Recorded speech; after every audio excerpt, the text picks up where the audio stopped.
Hi dear, good morning. Ganito yung morning routine ko kapag rest day ko sa Japan at may camera. I-off ko yung alarm clock tapos magpipray, then babangon na ako para ayusin yung kama ko. Madali lang naman ayusin tong bed ko kasi hindi naman to nagugulo dahil wala naman ako ditong katabi. Ini-sprayhan ko yan ng pabango pagkatapos kong ayusin, tapos didiretso na ako dito sa cabinet para kuhanin yung aking laundry basket. Every rest day lang ako naglalaba, ay hindi pala ako yung makina.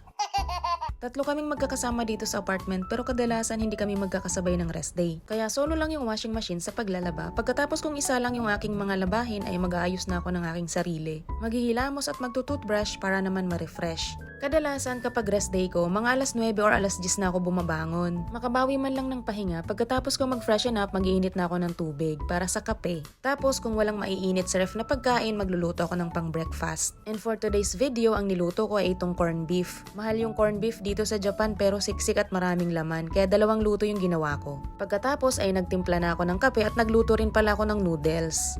Tapos ay hinanda ko na yung pagkain ko para sa brunch. Ito ay mga alas 11 na siguro ng umaga. At kadalasan kapag rest day ko, brunch na talaga yung pagkain ko. Pagkatapos kong kumain, yung unang sinalang ko na labahin ay okay na, pwede nang hanguin sa washing machine.